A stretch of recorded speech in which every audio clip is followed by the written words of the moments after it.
Vamos lá, bom dia, Renata e Natália. Vamos começar.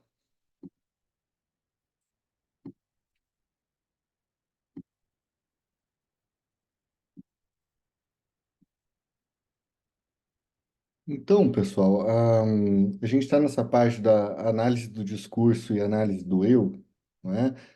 A gente parou aqui a palavra complexo, pelo que me consta, tá? Nessa edição aqui seria a página 81, não é? Mas qualquer coisa é só procurar nesse capítulo aqui da análise do discurso e análise do eu, tá bem? No texto em papel, na versão em papel, é a página 92. A 92? Tá bem. Isso. Vamos ver se a gente consegue avançar bastante hoje, né? Até quando tem menos gente, inclusive, fica mais fácil de avançar, embora, claro, fiquem muito à vontade para interromper e a gente discutir qualquer ponto que vocês tenham vontade, tá bom? Então vamos lá.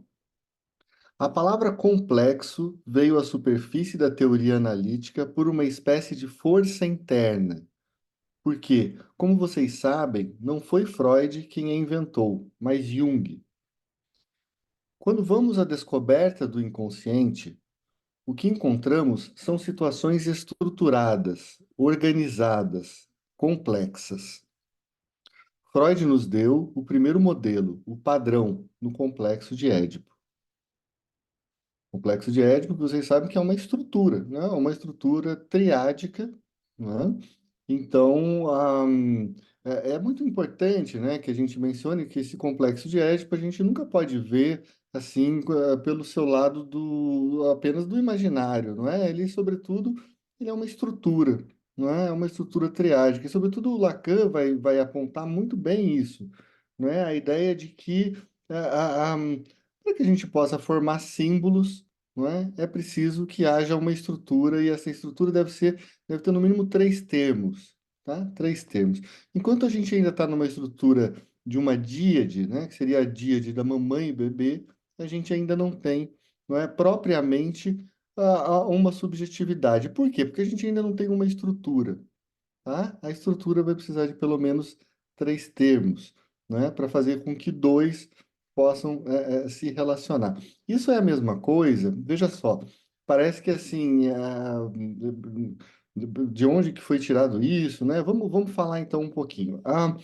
A ideia, não é que a semiótica que surge assim, muito próximo da época que a psicanálise surge, né?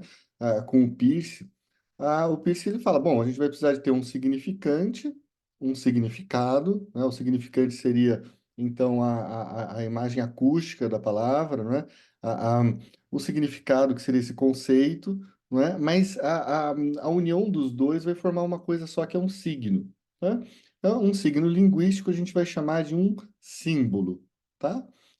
Você tem outros tipos de signos, como eu já falei em encontros anteriores. Mas vamos pensar que, então, o Édipo, ele assim, é uma maneira mitológica, né, da gente criar, então, essa estrutura psíquica primária, não é?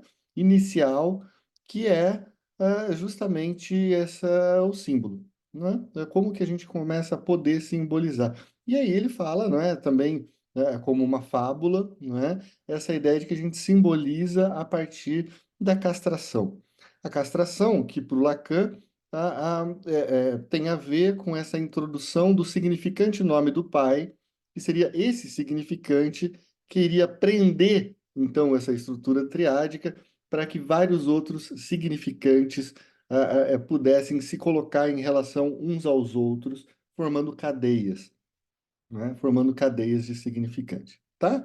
Então, entendam que essa coisa, quando a gente fala de Édipo, não é necessariamente a ideia do papai, mamãe, filhinho, não é? Embora a gente observe muito que tem uma validade a gente pensar isso no consultório, mas a gente, quando está falando em papai, mamãe e filhinho, a gente está fazendo uma metáfora, não é? Não é exatamente um papai, uma mamãe e um filhinho, mas a gente está falando da própria estrutura do símbolo. Tá bem?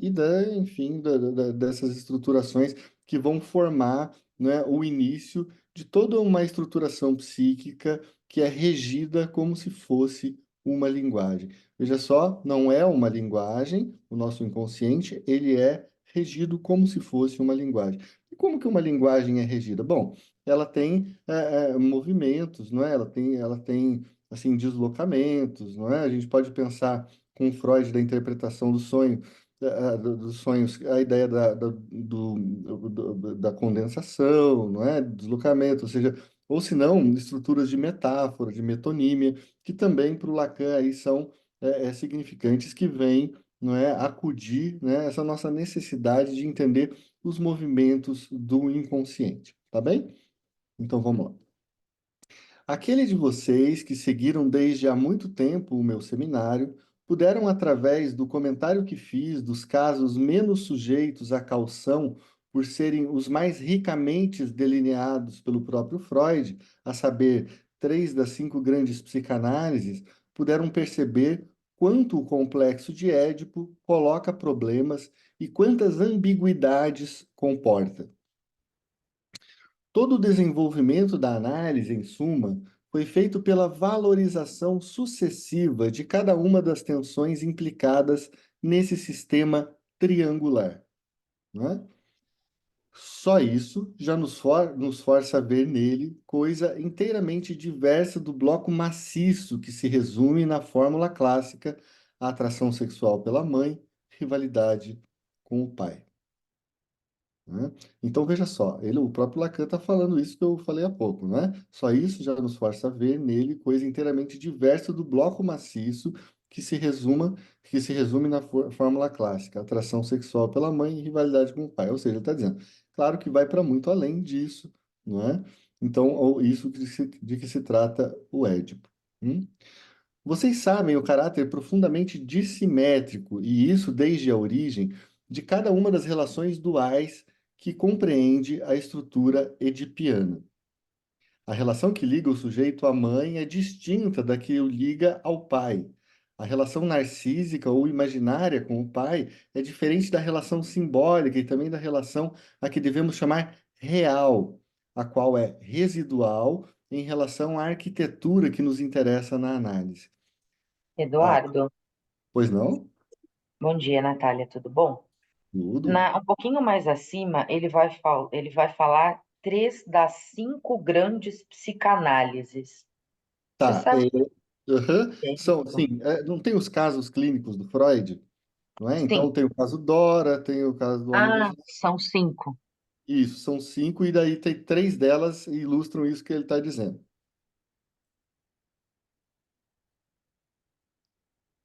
E eu não Tá, sei já. dizer quais que ele está falando aqui, né? Quais das 5 que são as três, mas eu sei que é isso, né? As grandes psicanálises são essas que são as descritas pelo Freud, né? O Freud narrando seus próprios casos.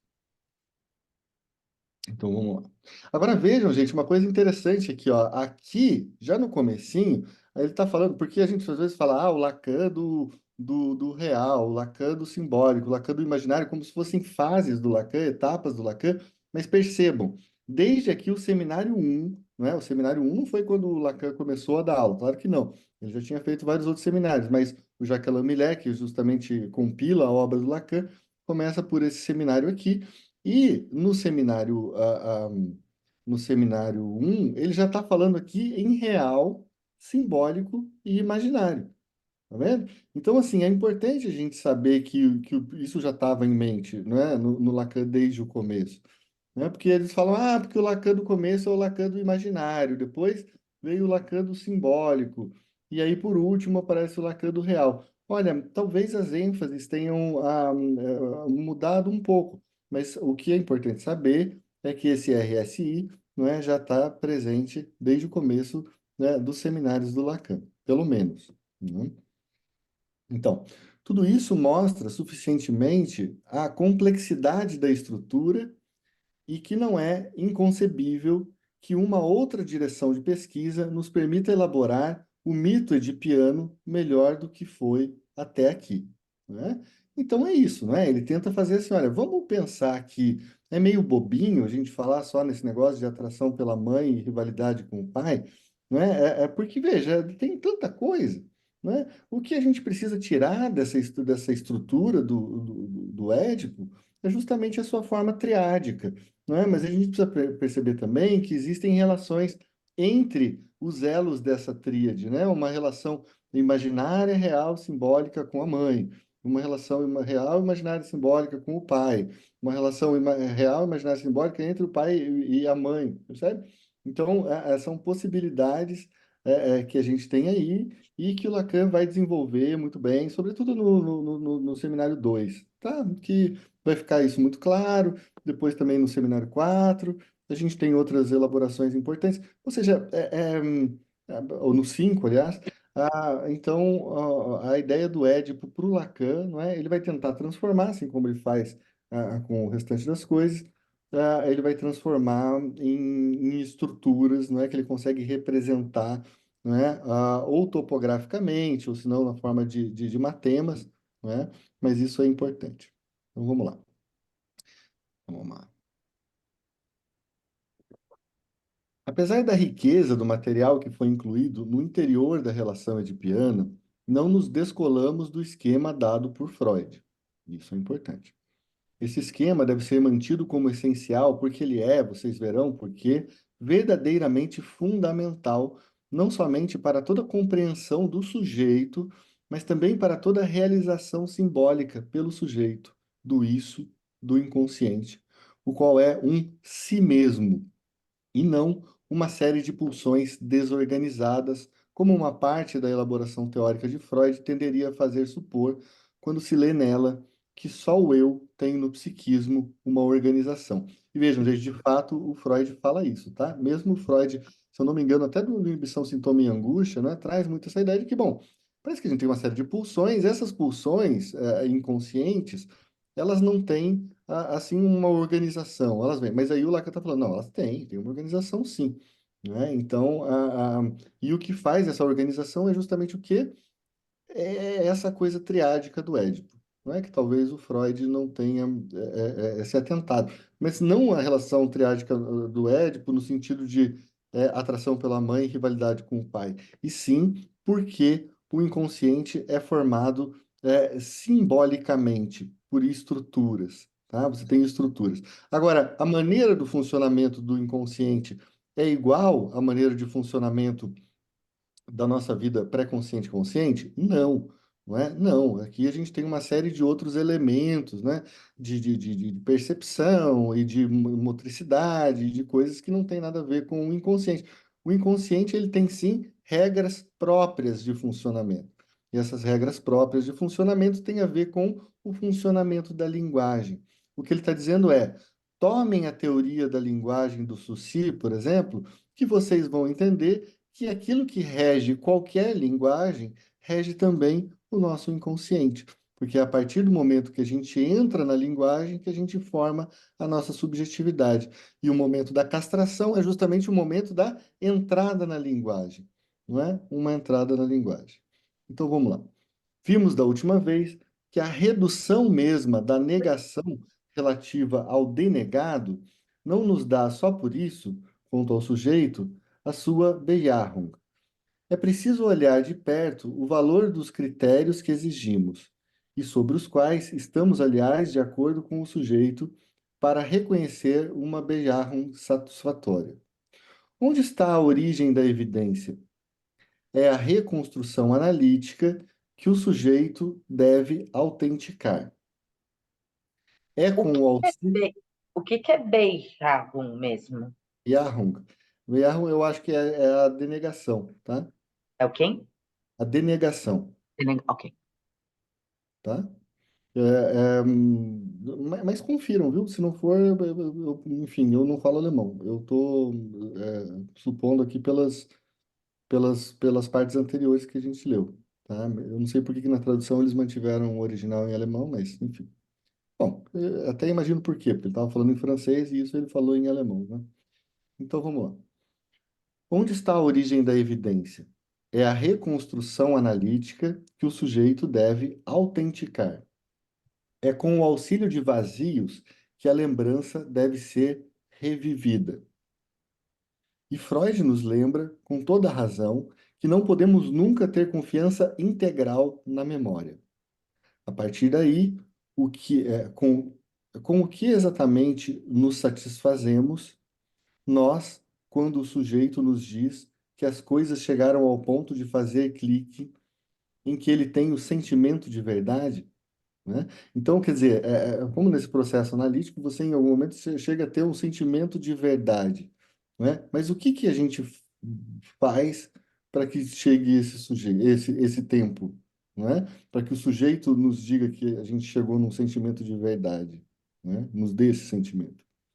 Bom, essa questão leva-nos ao cerne do problema do sentimento de realidade, que abordei outro dia a propósito da gênese da alucinação do homem dos lobos.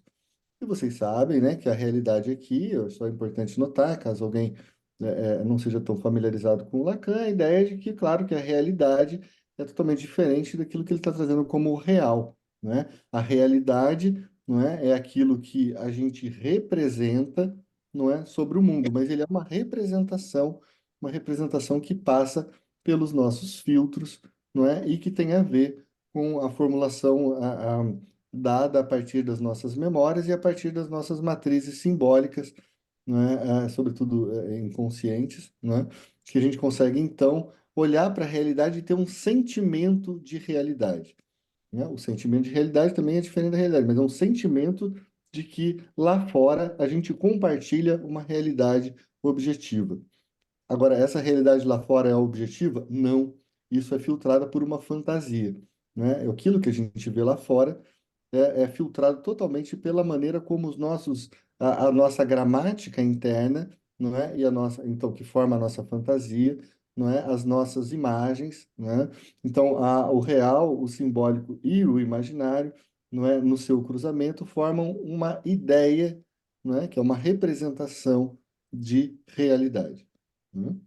Então, dei a essa fórmula quase algébrica, que quase tem aparência muito transparente, muito concreta, o real, ou o que é percebido como tal. É o que resiste absolutamente à simbolização. Ou seja, o real lacaniano é justamente aquilo que não se pode simbolizar. O real lacaniano é aquilo que foge às possibilidades de inserção nessa estrutura triádica do símbolo. Ou seja, é impossível que a gente fale sobre o real. O real simplesmente irrompe irrompe como uma fissura na estrutura simbólica, tá? Então a gente pode pensar que, bom, o real, ele aqui é uma coisa que a gente não pode falar sobre o real. Por que que a gente não pode falar para o real? Porque o real é justamente a impossibilidade de fala. O real é justamente a angústia. A angústia é aquilo que não tem objeto, portanto, não tem como se falar da angústia. Como é que você descreve a sua angústia? Você pode descrever seus sintomas físicos, né, suas questões, mas a tua angústia, você não vai falar da angústia. A angústia é falta. Então, o real, ele aparece como algo que falta no simbólico. Que falta no simbólico. Eduardo, Pois não? o real, o simbólico e o imaginário, eles têm uma localização. Por exemplo, eles ficam somente no inconsciente, eles ficam no inconsciente e no consciente. Tem Não, essa relação de localizar onde fica em mim o uhum. real, o simbólico e o imaginário. Não, o que você pode fazer, assim, para um fim heurístico, não é? Tentar imaginar assim, olha, o que que de uma fala, que de um discurso aparece como o real, o que que aparece como o simbólico e o que aparece como o imaginário. Então, por exemplo, se eu falo uma coisa do tipo, é, pois é, ontem estava quente. Bom, quando eu estou falando ontem estava quente, eu estou falando que quente, por exemplo, quente e frio na linguagem, eles têm valências opostas, certo? Então isso vai formar uma categoria, ou seja, aí vem uma ideia do simbólico, não é? E essa categoria então opõe pares de opostos. A formação dessa categoria nos informa que a gente está ouvindo ali algo de simbólico para aquela pessoa. Às vezes ele fala, ontem estava quente, nossa, e eu sou uma pessoa fria. Aí, bom, você já está mexendo com uma outra formulação do simbólico, não é? Fazendo uma figura de linguagem. Então, isso é o simbólico. O imaginário é quando, por exemplo, a gente fala, A nossa mente funciona de acordo com o Édipo. E aí você pensa no Édipo, por exemplo, como uma historinha, né? Então, o imaginário, ele é sempre assim, são as figuras, não é, que aparecem para preencher esse simbólico, não é, através daquelas imagens que são possíveis, não é? Então, assim, o simbólico, aliás, o imaginário é aquilo que justamente aparece, não é, para nos ilustrar, não é, os nossos pensamentos. Quando a gente fica viajando, não é, a gente vê imagens, mas essas imagens, não é, elas estão regidas por uma lógica. Essa lógica é a lógica do simbólico, certo? Enquanto que aí o real é algo completamente diferente, porque o real é aquilo que falta, né? É aquilo que rompe, porque por mais que a gente veja o mundo e construa uma realidade, né? A gente vai ter uma realidade subjetiva, a gente tem uma realidade compartilhada, mas a maneira como o sujeito pode conceber a realidade sempre é através do simbólico e do imaginário, enquanto que o real ele surge justamente como uma falta de figuração. Então, por exemplo, vamos imaginar que cada um está aí vivendo a sua vida e de repente surge uma coisa que está totalmente fora da linguagem. Por exemplo, surge um novo filho, não é? E fala, nossa, estou grávida. Bom, mas não estava esperando estar grávida. Agora, esse estou grávida, embora você depois tente nomear, isso te traz algo que vem de fora, não é? E que nada tem a ver com tua estrutura de representação do lá fora, não é? E tu simplesmente vem e bate o pé na porta do teu simbólico, entende? O simbólico é aquilo que vem e rompe na estrutura do simbólico, é aquilo que não pode ser representado.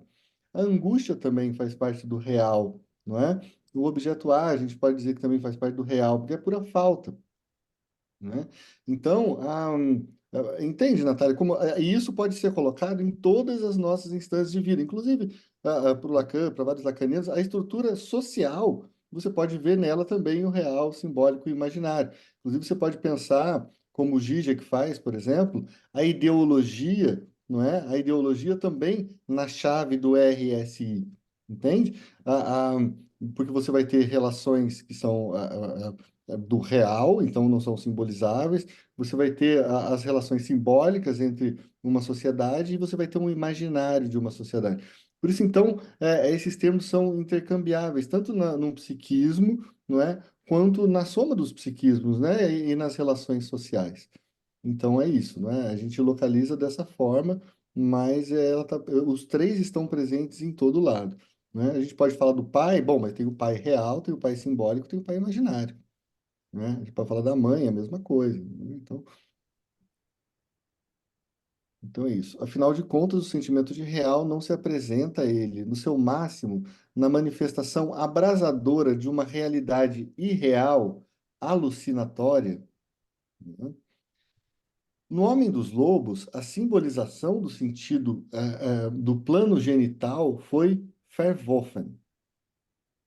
Além disso, não temos que nos espantar com o fato de que certas interpretações, que se chamam interpretações do conteúdo, não sejam simbolizadas pelo sujeito.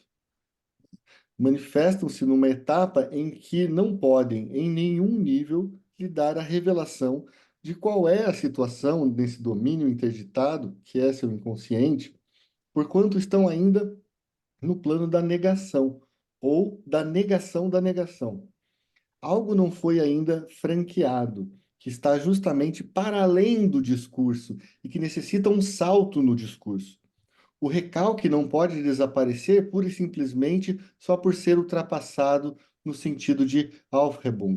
Veja só, a ideia aqui é a seguinte: vocês, por mais correta que esteja uma interpretação, né, ela não necessariamente ela vai trazer algo à consciência, não é? E tampouco vai dar um sentimento de realidade para aquela interpretação que o paciente recebe, se não for justamente o momento desse paciente receber essa interpretação. Então, muitas vezes você faz uma interpretação que está linda, está perfeita, está ótima, e o paciente, para ele, nada faz, nada muda, nada opera, porque é, aquilo né, ainda vai bater no seu plano da negação. tá? E a negação assim, é uma defesa do ego, mas é também assim, algo que você tem que estar próximo né, do final da negação para que essa tua interpretação cause um sentimento de realidade, ou seja, a pessoa receba.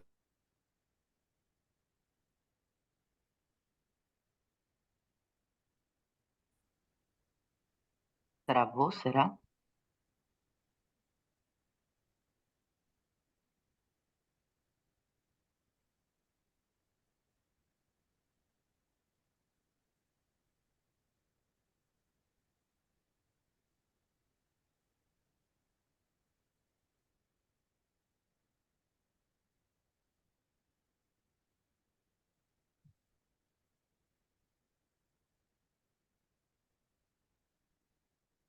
Mas, enfim, vamos aí. Acho que deu uma travada, Eduardo. Para vocês deu uma travada, para mim ele caiu aqui enfim, é coisa da minha internet. Tá. Se tiver mais problemas, eu coloco no meu 4G aqui. Vamos lá. Então, eu estava falando para vocês, né, sobre a ideia da interpretação no momento certo, né? Porque a interpretação, quando você já está chegando próximo à fase de, então, passar por uma negação, não é? Então, daí ele vai seguir dizendo, o que Ana Freud chama de análise das defesas contra o afeto é unicamente uma etapa da sua própria compreensão, e não da compreensão do sujeito. Ou seja, você pode fazer isso que a Ana Freud está fazendo, né? Analisar as defesas. Falar, olha só, tem uma defesa aqui, não é? Mas a questão é, bom, você com isso ainda está longe do processo, né? Você precisa ir muito além, né? E aqui ele vai mostrar para a gente o que que ele está querendo dizer, né? Porque você ainda não pode compreender o sujeito só porque você analisou suas defesas. Então, tendo-se apercebido de que ela perde ao acreditar que a defesa do sujeito é uma defesa contra ela, porque ela está sempre analisando na chave da defesa em relação à transferência, né? Pode então analisar a resistência da transferência, né? Porque veja, o que ele está dizendo aqui é o que a Ana Freud não está entendendo é a defesa não é contra ela, não é? A defesa é em relação à transferência. Porque, veja, no momento da transferência, a gente tem uma série de resistências, certo? Então, vamos imaginar que a gente tem uma série de pulsões organizadas na maneira de uma linguagem no nosso inconsciente. Elas, o que que elas querem? O que que a pulsão quer? A pulsão quer se realizar, ela quer liberar, né, libertar a sua carga energética, a sua carga afetiva, não é? Ao encontrar um objeto. Né? Então, um objeto não é, passaria então pela meta, e aí você tem um objeto que é possível, então, que você faça a descarga não é, de um afeto que está ligado a essa representação recalcada e que, portanto, está no inconsciente. O que acontece? Quando a gente está no momento da resistência, essas nossas pulsões tendem a buscar nessa figura do sujeito suposto saber, que é o analista, tendem a buscar no sujeito suposto saber um objeto, não é? Para que ele, então, enquanto enfim, um objeto vazio, né? Um representante vazio, possa receber, não é? Essa descarga do afeto do paciente. Ou seja, como o nosso inconsciente está o tempo inteiro pulsando, não é? Pulsando e querendo dizer uma verdade sobre ele, porque nesse dizer a verdade sobre ele, ele tem então enfim, um prazer, né? Um prazer por quê? Porque é a redução da tensão. Vocês leram As Pulsões e Seus Destinos do Freud, então vocês sabem que a pulsão ela quer reduzir, não é, a tensão. E aí, para reduzir a tensão, então, a gente acaba comunicando ao analista uma série de coisas, por exemplo, através de atos falhos. O que que o ato falho faz? Ele burla a nossa estrutura de resistências e encontra no analista um lugar de transferência. Então, a transferência surge porque as nossas pulsões, elas querem ser ditas, não é? E enquanto o analista se coloca ali como sujeito suposto saber, ele permite, então, que o sujeito construa essa relação de transferência. Mas mesmo na transferência, a gente pode observar as resistências. O que a gente tem que saber é não se trata de uma questão de que o analisando está buscando na minha figura enquanto Eduardo, não é? Ou na figura da Ana Freud enquanto Ana Freud. O que ela está fazendo ali é justamente buscando aquele significante vazio no qual justamente ela vai colocar alguém ou alguma coisa ou um objeto, não é? Esse objeto que o Lacan sim considera, apesar de a gente ter a ideia das teoria das relações de objeto e tal, mas o Lacan trabalha muito bem a ideia de objeto, que é a ideia Hum. de que, né, ali eu posso efetuar aquela descarga pulsional. Isso pode acontecer por via verbal, mas pode acontecer também, e aí eu não sei se eu extrapolo um pouco o Lacan, mas eu acredito que não, através, por exemplo, de um acting, né? Um acting out. Por exemplo, eu estou numa sessão e de repente eu começo a gritar com o meu analista. Bom, eu estou gritando com o meu analista, mas eu não estou gritando com o meu analista a pessoa. Eu estou gritando com aquele objeto, não é, com aquele objeto plantado transferencialmente no lugar do analista, né? E aí, nesse sentido, que é muito importante que a gente entenda que o paciente não está fazendo as coisas para nós, ele está falando as coisas para esse objeto que se atualiza na transferência. Se atualiza, eu quero dizer, não é? Se torna atual, se torna presente, não é? Na transferência. Tá bom? Um pouco complexo isso, né? Mas eu acho que vocês querem conversar um pouco mais sobre isso? É bem importante. Enfim, se tiverem, assim, Bom, fez bastante sentido. Só para comentar no chat, Eduardo, um colega hum, fez a pesquisa sobre o Beyahun. Byung, e ao contrário de negação, ele significa afirmação, Afirmação. Então tá bem. Então, tá? voltando atrás, né? Como diria na minha vida militar, é última forma, né? A última forma. Pronto. Significa afirmação. E aí tem alguns Afirma- artigos que eu encontrei aqui, mas enfim, é só para deixar esclarecido na gravação. Pois é, né? O problema da gente não ser poliglota é esse, né? De vez em quando a gente não pega umas coisas. Mas muito obrigado, viu? Pelo colega que colocou e para a Natália também. Então vamos lá. E isso leva a quê? A alguém que não está lá, a um terceiro. Não é isso? O terceiro, né? Assim, esse que está lá na transferência é um terceiro, né? Porque na verdade ele não está lá no real. Ela depreende algo que se deve assemelhar muito à posição de Dora. O sujeito se identificou ao seu pai e essa identificação estruturou o seu eu, né? A Dora se identifica com o seu pai, não é? E isso estrutura o seu eu. Essa estruturação do eu é ali designada enquanto defesa. É a parte mais superficial da identificação, mas pode se reencontrar por esse viés um plano mais profundo e reconhecer a situação do sujeito na ordem simbólica. O contexto da análise não é outra coisa.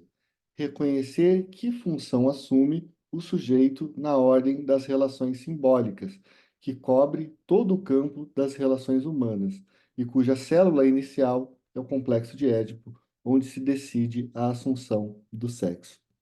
Tá bem? Então, olha que importante isso aqui, né? O contexto da análise é justamente o reconhecimento dessa função, não é, do sujeito na ordem das relações simbólicas, ou seja, que lugar tem esse sujeito que aqui fala na ordem das relações simbólicas que o constituem. Perfeito? Então, esse seria justamente a ideia da análise, não é? Então, bom, e a célula inicial, como a gente já viu, não é essa estrutura triádica justamente do Édipo, não é? Essa estrutura da triádica onde a gente se coloca subjetivamente e onde de fato surge o sujeito, tá bem? Ahn, Dou agora a palavra à senhorita Gelinier, que vai fazer vocês apreenderem o ponto de vista de Melanie Klein. Esse ponto de vista está em oposição ao de Anna Freud. Não é por nada que essas duas senhoras, que não deixam de ter analogias, se opuseram através de rivalidades merovingias. A pon- O ponto de ele está tirando um sarro, tá? Da Melanie Klein e da Ana Freud. O ponto de vista de Ana Freud é intelectualista e a leva a formular que tudo deve ser conduzido na análise a partir da posição mediana, moderada, que seria a do eu, não é? Não é à toa que ela cria, né, enfim, essa ênfase toda no eu na psicanálise. Então, tudo parte nela da educação ou da persuasão do eu, e tudo deve voltar para ali. Vocês vão ver de onde parte, ao contrário, Melanie Klein, para abordar um assunto particularmente difícil, com o qual nos perguntamos como Ana Freud teria podido fazer uso das suas categorias de eu forte ou de eu fraco, os quais supõem uma posição de reeducação prévia. Vocês poderão julgar ao mesmo tempo qual está mais próxima do eixo da descoberta freudiana. Então, né? E aí, claro que ele, nesse sentido, ele vai muito mais assim pela Melanie Klein, né? Ele gosta da Melanie Klein, né? Ele tem depois surge toda uma rivalidade e tal, mas isso são questões políticas da psicanálise, né? Esses grandes autores todos assim se leem, né? Inclusive o Winnicott também lê a todo mundo, só que o problema do Winnicott é que ele não cita ninguém. E aí é aquele cara, né? Que complicado. Professor, desculpa, eu não posso abrir o vídeo agora, Tudo mas bem. eu fiquei com uma dúvida lá em cima, é sobre a questão de que o complexo de Édipo, ele é, se dá à assunção do sexo. Eu não Isso. entendi essa assunção, porque assumir o sexo, assunção é assumir, né? Isso. Então, no complexo de Édipo, a pessoa assumiria o sexo, se dá a assunção, é isso que ele diz, assume o sexo. Em que Isso. sentido? Eu não entendi isso aí. É no sentido de como que ele vai criar de acordo com as fórmulas de sexuação, de como que ele vai se colocar subjetivamente, não é? Se como homem ou como mulher.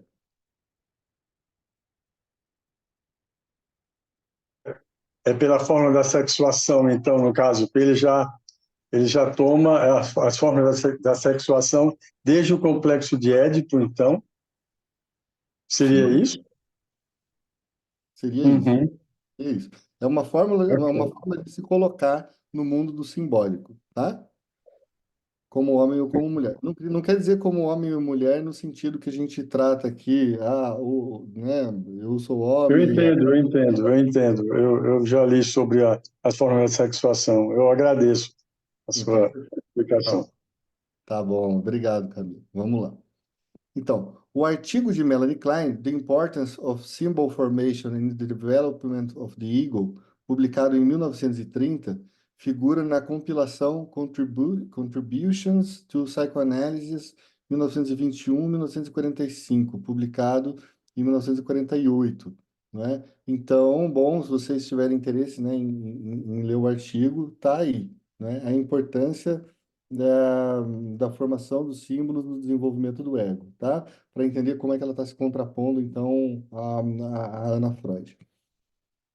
Bom, ele vai falar disso agora.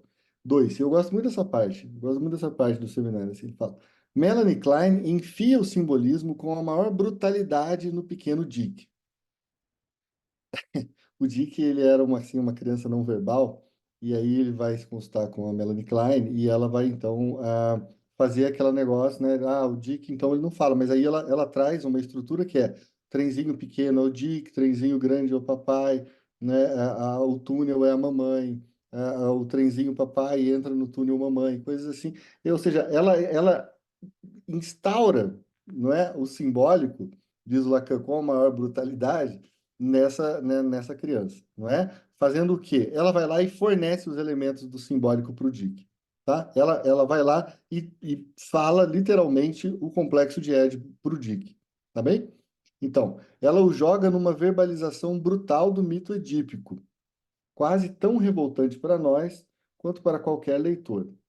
Você é o trenzinho, você quer foder sua mãe. Esse modo de fazer se presta, evidentemente, a discussões teóricas, que não podem ser dissociadas do diagnóstico do caso. Mas é certo que depois dessa intervenção, alguma coisa se produz. Tudo está ali. Ó, está aí. Veja só, alguma coisa se produz. Ela faz isso, ela faz essa brutalidade, mas acontece alguma coisa. Veja só. Vocês notaram a falta de contato experimentada por Dick. Está aí o defeito do seu ego. Seu ego não está formado. Do mesmo modo, Melanie Klein distingue Dick dos neuróticos, até na sua profunda indiferença, a sua apatia, a sua ausência. Com efeito, é claro que, nele, o que não é simbolizado é a realidade, né? Porque, veja, quando a gente simboliza, a gente cria uma realidade, né? Como eu já disse a vocês, que está totalmente diferente do real, né? Esse jovem sujeito está inteirinho na realidade, no estado puro, inconstituído. Aqui, gente, eu acho que talvez ele pudesse dizer que o sujeito ele está inteirinho no real mesmo, né? E eu não entendi por que que ele fala na realidade, tá? Eu não sei se pode ter sido alguma questão de tradução ou se realmente faz algum sentido que a gente não pegou agora. Ele está inteirinho no indiferenciado. Ora, o que é que constitui o mundo humano, se não o interesse pelos objetos enquanto distintos, os objetos enquanto equivalentes? O mundo humano é um mundo infinito quanto aos objetos. A esse respeito, Dick vive num mundo não humano. Veja só, alguém que não tem linguagem é alguém que está no real, né? Ele vive as irrupções do real pura e simplesmente, tá? Porque se a gente não está na linguagem, a gente não consegue, não é sequer um sujeito, né? Porque a nossa subjetividade se funda com a nossa entrada na linguagem, através da castração, né, que é a inclusão do significante do nome do Pai. Esse texto é precioso porque é de uma terapeuta, de uma mulher de experiência. Ela sente as coisas, ela as exprime mal, não se pode culpá-la por isso. A teoria do ego é aqui incompleta, talvez porque ela não esteja decidida a dá-la, mas ela mostra muito bem isso. Se, no mundo humano, os objetos se multiplicam, se desenvolvem com a riqueza que constitui sua originalidade, é na medida em que aparecem num processo de expulsão ligado ao instinto de destruição primitivo, né? Aí está a teoria da Melanie Klein, né? Um trechinho da teoria dela. Trata-se aí de uma relação primitiva, na raiz mesma instintiva do ser. À medida que se produzem essas ejeções fora do mundo primitivo do sujeito, que não está organizado no registro da realidade propriamente humana, comunicável, não é? Porque a realidade humana é comunicável, surge cada vez um novo tipo de identificação. É o que não é suportável, e a ansiedade surge ao mesmo tempo. A ansiedade não é uma espécie de energia que o sujeito teria de repartir para constituir os objetos. Não há no texto de Melanie Klein nenhuma frase cuja forma vá nesse sentido. A ansiedade é sempre definida como surgindo, arising, né? A cada uma das relações objetais corresponde um modo de identificação cujo sinal é a ansiedade. As identificações de que se trata aqui precedem a identificação euóica, né? Hoje podia falar talvez egóica, mas é que o eu ele tem um... Enfim, vamos seguir só. Mas, mesmo quando esta for feita, toda nova, perdão. Ai, vixe Maria, não fiquei gripado.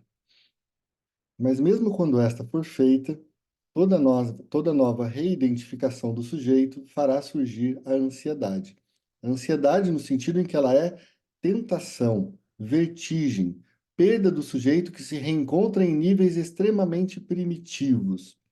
A ansiedade é uma conotação, um sinal, como Freud formulou, sempre muito bem, uma qualidade, uma coloração subjetiva.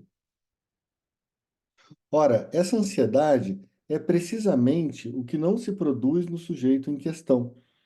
Dick não pode nem mesmo chegar à primeira espécie de identificação, que seria já um esboço de simbolismo. Ele está tão paradoxal, ele está tão paradoxal quanto seja dizê-lo, diante da realidade, ele vive na realidade. A gente pode dizer que um psicótico, na medida em que ele seja um psicótico puro, ele realmente está puramente na realidade, tá? Como eu disse para vocês, eu ainda não entendi isso, porque para mim seria no real, mas tudo bem. Ele está usando o termo realidade, mas quando ele está usando aqui realidade, ele está falando do real. Olha, eu vou te falar, Natália, assim, provavelmente eu esteja enganado. O que eu não estou conseguindo é entender por que que aqui ele está usando realidade ao invés de real, tá? Então, assim, leiam como realidade mesmo, é que realidade, para mim, é uma outra coisa. Então, eu tenho uma certa dificuldade de entender que o indivíduo esteja na realidade sem ele estar na linguagem, entende? Porque, para mim, a realidade é uma formação da linguagem, tá? Então, assim, quando a gente está falando de alguém que está fora da linguagem, ele estaria no real e não na realidade, sabe? Por isso que eu tenho, assim, uma complicação com essa fala dele aqui. Ah, eu não estou entendendo, nos próprios termos do Lacan, eu não estou entendendo por que que ele está colocando isso.